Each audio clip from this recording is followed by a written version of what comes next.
Assalamualaikum warahmatullahi wabarakatuh. Bismillahirrahmanirrahim. Alhamdulillahi rabbil alamin. Wa bihi nasta'in ala umuri dunya wa din, wa salatu wassalamu ala ashrafi anbiya wal mursalin wa ala alihi wa sahbihi wa man sara ala nahjihi bi ihsanin ila yaumidin, wa ba'd. Allahumma inna nas'aluka ilman nafi'a wa na'udzubika min ilmin la yanfa'. Allahumma allimna ma yanfa'una wanfa'na bima 'allamtana. Allahumma ansurna wal muslimin khasatan al madlumina minhum fi Filistin wa fi kulli makan. Allahumma la tusallit alaina man la yarhamuna wa aslih lana walata umurina. Alhamdulillahilladzi bi ni'mati tatimmu shalihat. Kita bersyukur kepada Rabbul Alamin yang dengan taufik dan pertolongannya kita bisa berkumpul pada kesempatan kali ini bersama karya para ulama, bersama keterangan para ulama, para wali-wali Allah, para orang-orang soleh yang sudah membuktikan, mendedikasikan umur dan hidupnya mencari ridho dan berjuang di jalan Allah tabaraka wa ta'ala.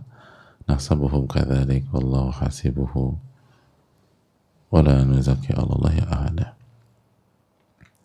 Dan kita masih bersama Riyadhus Shalihin, dan kita masih bersama hadis yang ke-367, hadis Abu Hurairah, ar-rajulu ala dini khalilihi, kama qala Nabi sallallahu alaihi wasallam. Seseorang di atas agama sahabatnya, falyanzur ahadukum man yukhalil. Maka lihatlah dan perhatikan dengan siapa salah seorang dari kalian itu bersahabat. Dan Allah dan Rasulnya, atau khususnya Nabi SAW dalam hadis ini, meminta kita melihat dengan siapa kita bersahabat, menseleksi dengan siapa kita bersahabat. Dalam konteks tersebut kita harus tahu kriteria. Bagaimana kita bisa menseleksi seseorang sedangkan nggak ada kriteria sama sekali? Dan berbicara kriteria, di antara ulama yang menjelaskan adalah Ibnu Juzai Al-Maliki. Beliau dan para ulama menjelaskan tentang kriteria orang yang hendaknya dijadikan sahabat. Dan beliau dan para ulama rahimahumullah menyebutkan ada berapa? Mang Latif? 7. Ada 7 kriteria. Yang pertama, an yakuna sunniyan fi i'tiqadih. Yang pertama apa? Enggak pernah. Enggak. Yang pertama.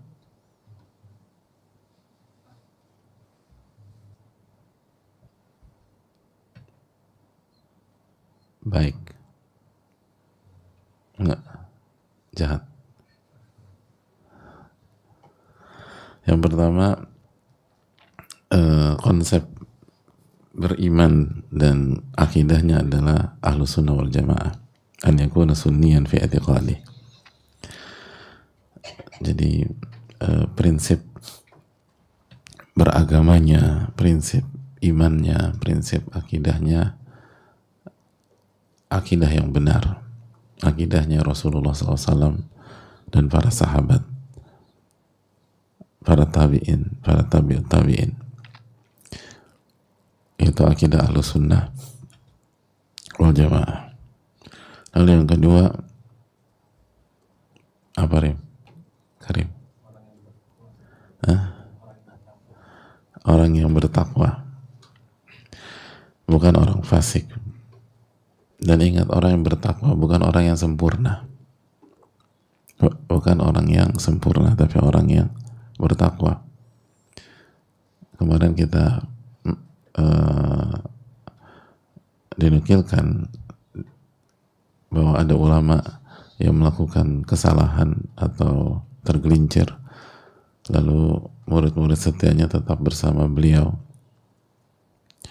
di saat sebagian orang mencela atau meninggalkan, dan murid-murid setianya ketika ditanya kenapa masih bersama dengan saya, kata mereka, innama nu'amilukum atau lasna nu'amilukum mu'amalata nabiyyin ma'sum wa innama nu'amilukum mu'amalata syekhin saleh.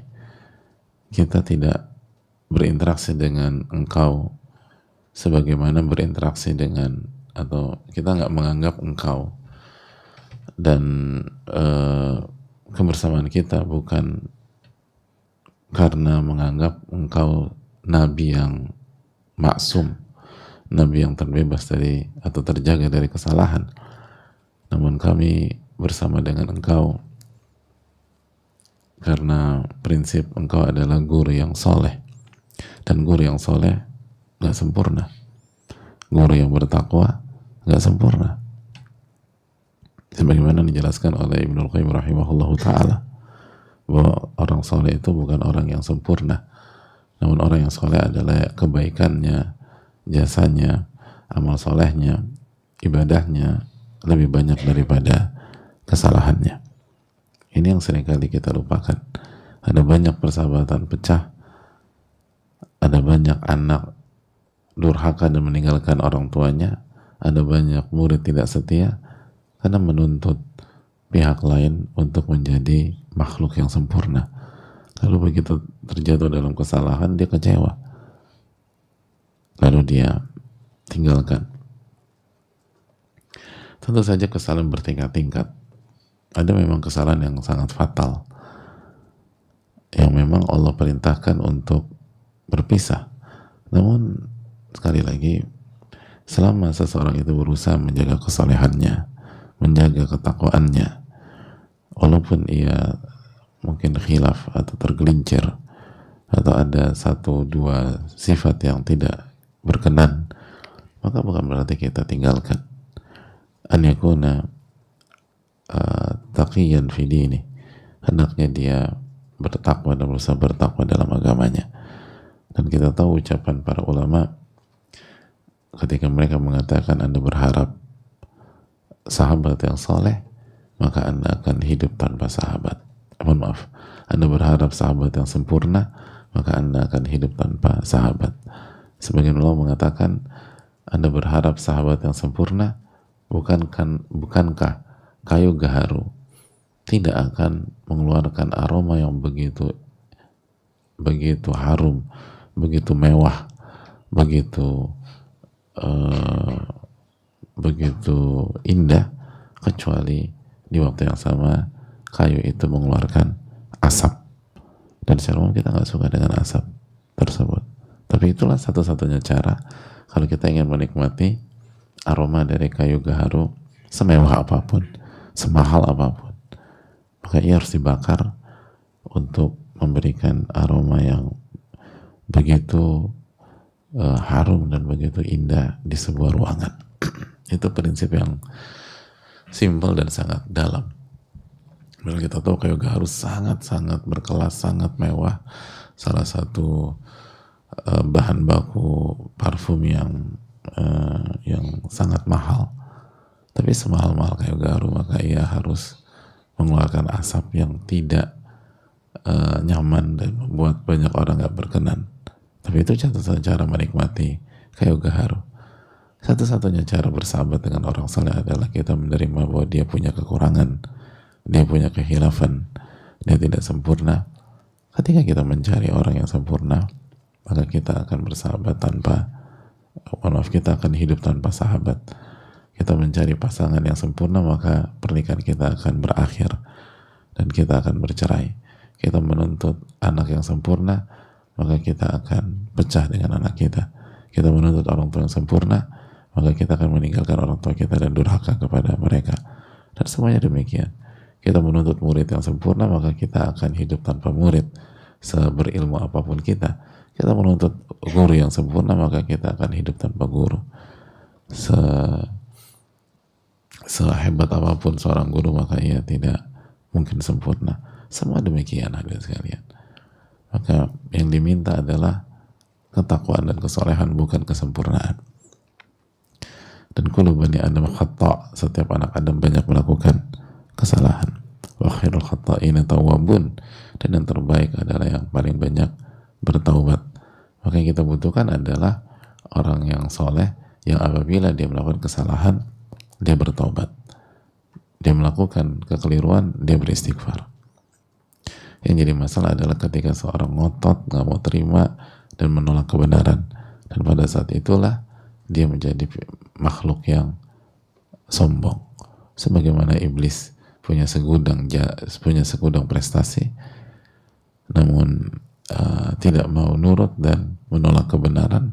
Lalu Allah berfirman, aba wastakbara wa kana minal kafirin. Iblis enggan, iblis sombong, dan iblis termasuk orang-orang kafir.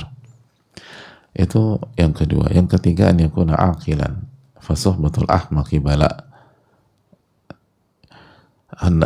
Hendaknya seseorang itu punya akal sehat, karena bersahabat dengan orang dungu adalah sebuah musibah. Bayangkan, bersahabat dengan orang dungu adalah sebuah musibah. Dan kita sudah jelaskan bahwa orang yang punya akal sehat bukan hanya punya kecerdasan pikiran atau kecerdasan otak, tapi juga punya hati yang baik, punya hati yang bersih, dan dia menerima kebenaran. Karena orang-orang yang menolak kebenaran disifati di dalam Al-Quranul Karim la yaqilun, mereka nggak berakal sehat. Dan itu kenyataan. Bagaimana orang bisa berakal sehat sedangkan kebenaran dia tolak? Kemana logika dan kemana akal sehatnya? Jadi ini bukan hanya sekedar pintar, bukan hanya cerdas, bukan pintar dan jenius, namun dia punya hati yang baik juga. Ada guna akilan. Dan hati-hati bersahabat dengan orang-orang yang orang-orang yang sebaliknya. Karena musibah. Itu yang ketiga. Yang keempat, an yakuna hasanal khuluq.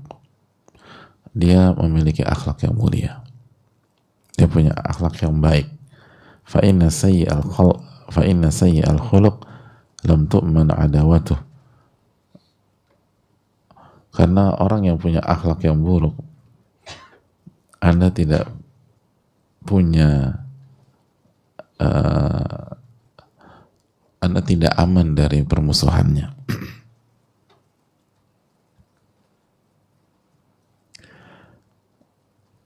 Anda tidak aman dari permusuhannya. Artinya mau dia cerdas, mau dia pintar segala macam, kalau akhlaknya buruk, atau dia rajin sholat, dia rajin puasa, kalau akhlaknya buruk, Allah mengatakan persahabatan ini rentan pecah.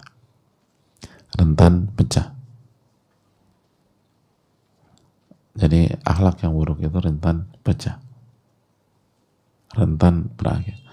Makanya punya itu tadi, punya sahabat yang akhlak yang buruk rentan pecah, punya istri akhlaknya buruk rentan bercerai, punya suami akhlaknya buruk rentan berakhir dan bercerai. Walaupun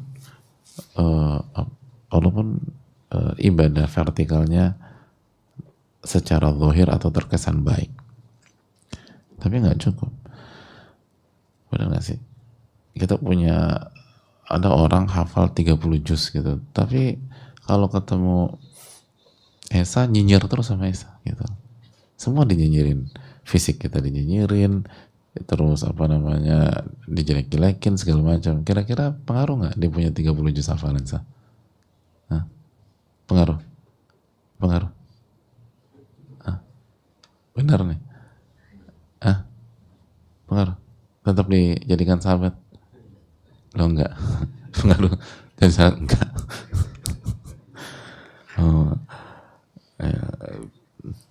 Pengaruh untuk segera menjauhi dirinya, mungkin itu bahasanya.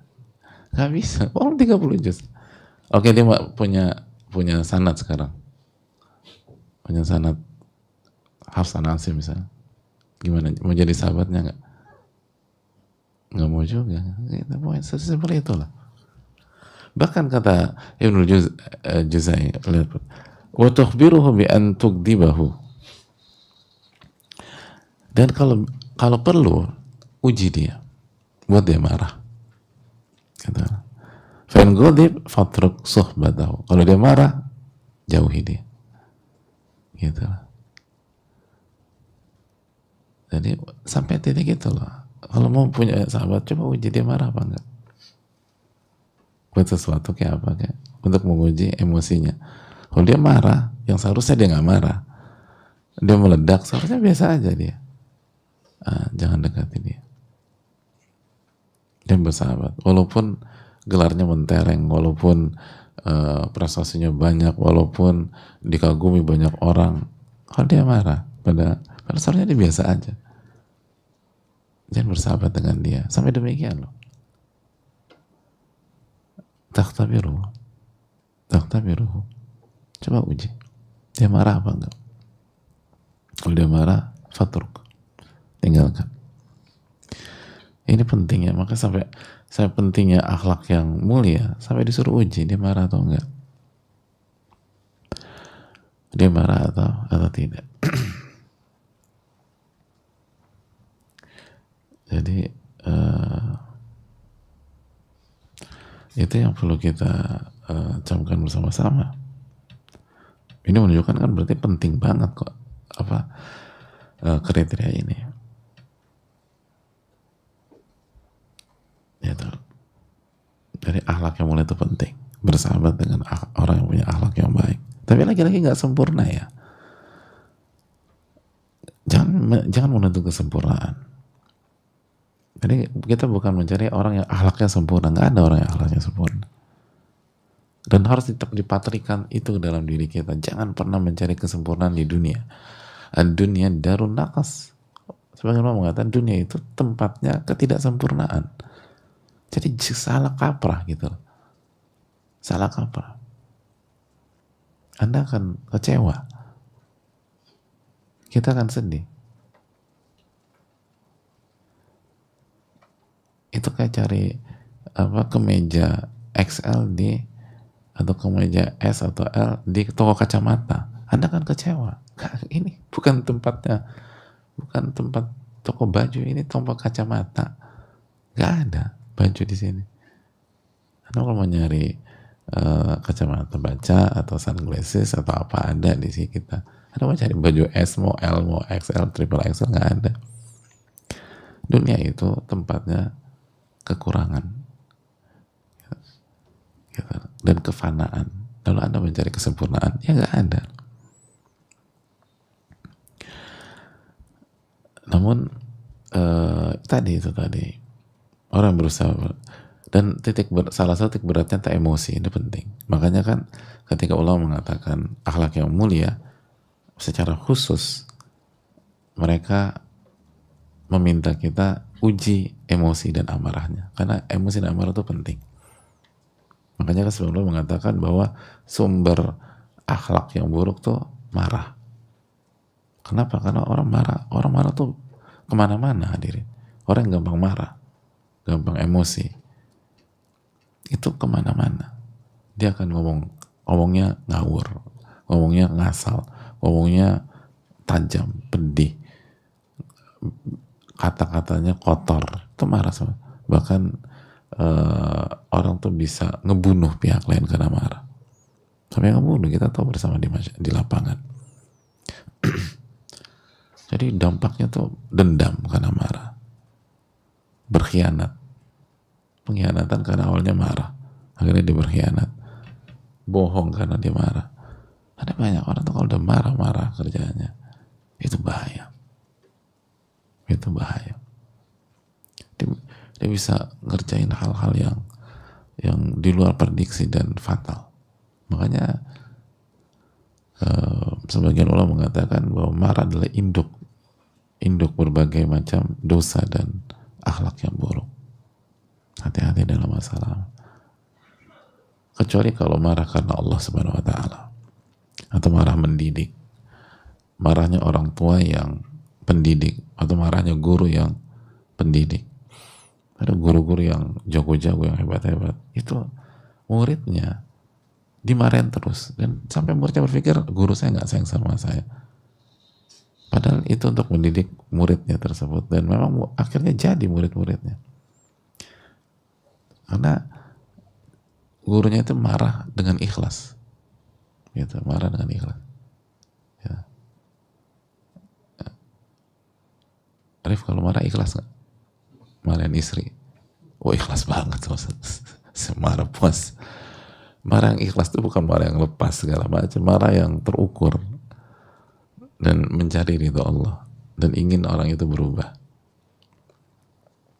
dan nggak kemana-mana gitu, tenang aja dia. Nah, kalau orang bisa marah karena Allah seperti itu, al-bughdu fillah itu, atau al-ghadab fillah, benci marah karena Allah, baru nggak ada masalah.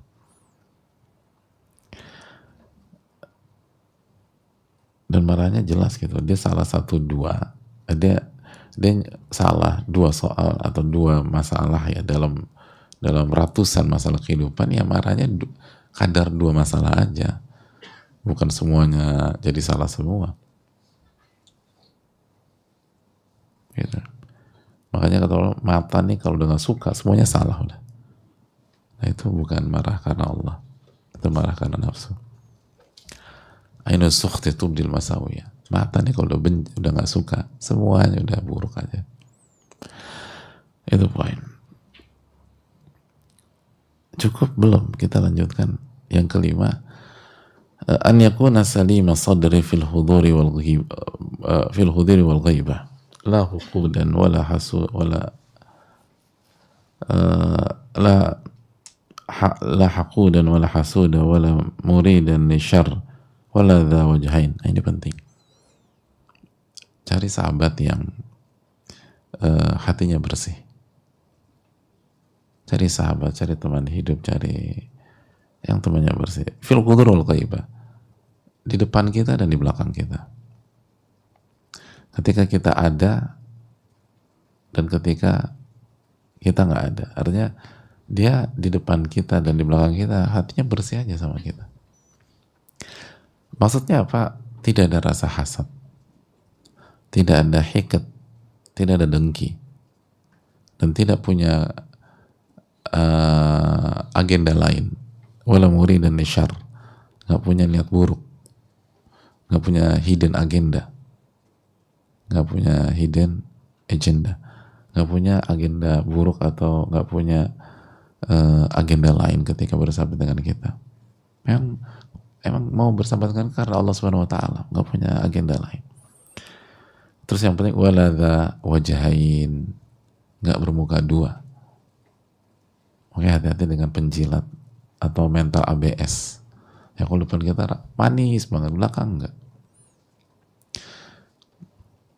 Makanya salah satu sifat dan ciri-cirinya itu cari muka kita terus. Tapi di belakang nggak begitu.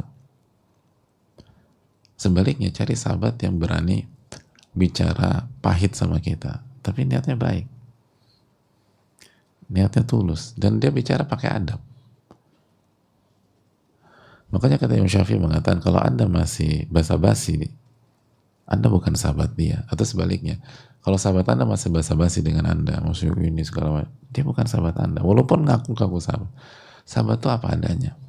Kalau kita salah, dia akan bilang kita salah. Kalau kita nggak tepat, dia akan bilang kita nggak tepat. Kalau kita keliru, dia akan bilang kita keliru.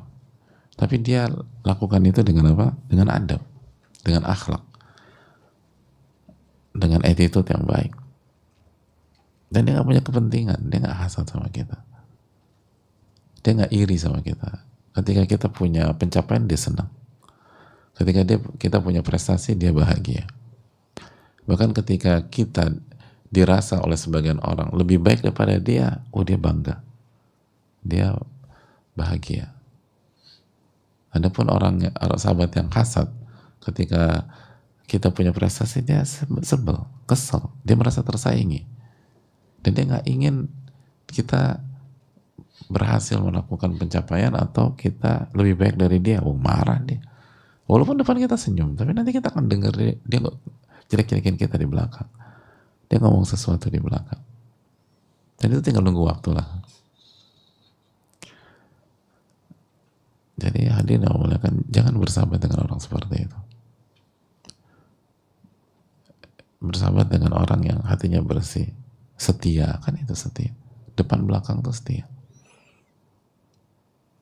Depan belakang setia. Makanya kan konsep Islam itu, barang siapa yang membela kehormatan saudaranya di saat saudaranya itu tidak ada atau di belakangnya, maka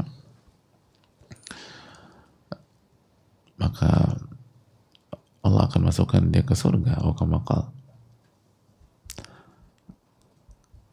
Hadirin Allah muliakan. Karena itu tentang kesetiaan. Itu tentang kesetiaan. Itu tentang kesetiaan. Dalam hadis Tirmidzi dan Imam Ahmad, man radda an irdi akhihi, barang siapa yang membela kehormatan saudaranya, membantah ketika ada orang yang menjelek-jelekan atau merendahkan saudaranya, raddallahu an wajhi an-nar yaumil qiyamah, maka Allah akan palingkan wajahnya dari api neraka. Allah akan palingkan wajahnya dari api neraka. Dan itu menunjukkan hati yang bersih dan kesetiaan. Nah, cari sahabat yang setia, bukan yang depan kita manis, belakang kita ngomongin kita.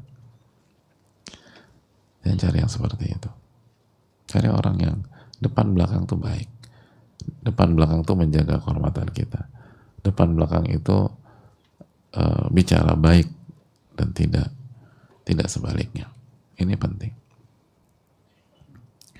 Ini hal penting. Dan cari orang yang bermuka dua. Jangan bersama dengan penjilat dan seterusnya. Dan salah satunya, kata para ulama, bagaimana sih tahu orang yang bermuka dua? Lihat ketika dia bareng. Kan biasanya kan kita punya pertemanan kan bukan hanya satu orang. Gitu. Biasanya kita misalnya bertiga atau berempat, berlima, bersepuluh. Lihat aja. Ketika dia sama kita, dia ngomongin sahabat kita yang lain nggak? Gitu. Dengan cara yang negatif ya. Mungkin dia akan bicara tapi secara positif, atau dia evaluasi gimana nih sahabat kita, dia kayaknya buat salah, atau dia ini gimana cara kita nasihatin ya, itu nggak ada masalah. Tapi kalau di depan kita kok dia jelek-jelekin, misalnya kita bersahabat sama si Fulan ini, lalu ada sahabat kita yang lain, ada Budi, ada Karim, ada Dimas. Begitu Dimas nggak ada, kok dia jelek-jelekin Dimas depan kita ya? Ini aneh ini orang. Nah, ini hati-hati. Makanya kan kata para ulama, kalau ada orang menjelek-jelekan saudara Anda depan Anda, maka dia akan jelek-jelekan Anda ketika Anda nggak ada. Sama udah. Kan itu pola. Lihat bagaimana para ulama mengajarkan kita bukan hanya melihat maksiat itu secara parsial, tapi melihat maksiat itu sebagai pola. Kok dia jelek-jelekin Zafran ketika Zafran nggak ada ya? Kan kita taunya dia dekat banget sama Zafran. Kok dia jelek-jelekin Zafran? Kayaknya Zafran nggak ada kebaikan sama sekali. Oh, ini hati-hati sama orang kayak begini. Itu salah satu caranya. Tapi kalau kita tahu misalnya dia dekat sama Rangga, dan kalau bicara tentang Rangga bicara baik, santun, pokoknya Rangga tuh Masya Allah. Dan mungkin kalau kita pancing, tapi Rangga ada, iya kita tahu, tapi kan gak ada yang sempurna. Dibela justru Rangga, gak ada yang sempurna orang. Ya kita benahi baik-baik lah, dia kan sahabat kita. Ya, oke nih orang nih. Tapi kalau dia udah jatuhin sahabatnya depan kita, satu saat dia akan jatuhkan kita depan pihak lain. Bahkan mungkin sudah jatuhkan kita, tapi kita nggak tahu. Jadi bukan suatu saat, dia udah jatuhin kita kemarin, atau seminggu lalu, atau bulan lalu, tapi kita nggak tahu aja. Itu hati-hati. Hati-hati. Wallahu ta'ala alam bisawab. Waktu sudah habis dan masih ada 2 lagi. Tapi 2 kali butuh keterangan, butuh syarat. Insya Allah kita bahas di pertemuan yang akan datang bi'idznillah ta'ala. Sekali lagi ini penting banget loh. Ini 7 kriteria ini ngebantu banget kalau kita bisa memahami, dan itu buktinya. Kadang-kadang kita nggak mikir penting cari orang yang hatinya bersih. Cuman kita lihat, oh suka datang ke kajian, atau misalnya saya ngelihat dia rajin sholat secara zahir, Ya bagus, tapi apakah setiap orang yang sholat secara zahir hatinya bersih? Belum tentu. Kalau mau jadi sahabat, cari yang orang hati-hatinya tuh bersih, atau berusaha menata hati, nggak hasad sama kita, senang kalau kita berhasil, dan nggak tertarik dengan apa, dengan apa yang kita punya, kan gitu. Kan salah satu ciri orang baik kan zuhud terhadap apa yang dimiliki manusia, gitu. Jadi apa, dia nggak tertarik dengan pencapaian kita dalam tanda kutip ya, artinya dia nggak tertarik untuk menyaingi, mengalahkan, atau kalau kita punya barang besoknya dia pengen punya, atau jangan bercanda. Karena ya udah, itu dzalika fadlullahi yu'ti man yasha. Ulama itu kalau ngelihat, atau ulama-ulama Rabbani ya, sebagaimana misalnya contohnya Al-Alama Syekh Abdul Aziz bin Baz ketika melihat beliau melihat ulama lain dakwahnya diterima, bahkan secara kasat mata mungkin jamaahnya lebih banyak daripada beliau, lalu ada yang ngomporin, ada yang panas-panasin, apa jawab beliau? Dzalika fadlullahi yu'ti man yasha. Itu adalah karunia yang Allah berikan kepada orang yang Allah kehendaki. Udah gak usah ngurusin orang. Gitu. Padahal dikomporin nih, saya sebagai murid itu menyayangkan kenapa mereka lebih senang ke Syekh Fulan bukan ke engkau ya Syekh. Harusnya kan ke engkau, ilmu engkau lebih banyak, rugi mereka nggak duduk di majelis engkau. Kata beliau, dzalika fadlullahi yu'ti man yasha. Itu karunia yang Allah berikan kepada orang yang Allah kehendaki. Udah simple. Gitu lah. Simple. Gitu. Bisa nggak kita terapkan itu? Misalnya kita sama-sama jualan di bidang yang sama kok. Ternyata sahabat kita lebih ramai, lebih lari, orang lebih suka beli di tempat dia. Sebagian orang kan mikirnya macam-macam. Tuh main dukun tuh, main ini lah segala macam. Enggak. Dzalika fadlullah itu karunia Allah berikan kepada dia. Alhamdulillah kalau dia lebih sukses daripada kita. Alhamdulillah juga Allah kasih rezeki kepada kita. Ini penting. Begitu juga misalnya di dunia dakwah, ada ya pihak yang dakwahnya lebih pesat daripada kita dan seterusnya. Kita harus latih diri kita, dzalika fadlullah yu'ti man yasha. Itu karunia yang Allah berikan kepada orang tersebut, dan itu pilihan Allah. Dan bukan urusan kita menggugat kenapa, enggak. Allah lebih tahu. Allah subhanahu wa ta'ala Hakim, yang maha bijak. Oleh kita urus diri kita dan selamat dunia akhirat, itu yang paling penting. Gak usah ngurusin orang secara negatif. Ini yang bisa disampaikan, semoga bermanfaat, dan kita akan lanjutkan 2 kriteria terakhir di episode yang ketiga biidznillah ta'ala. Subhanallahi wa bihamdihi, la ilaha illa anta, astaghfiruka wa atubu ilaik. Assalamualaikum warahmatullahi wabarakatuh.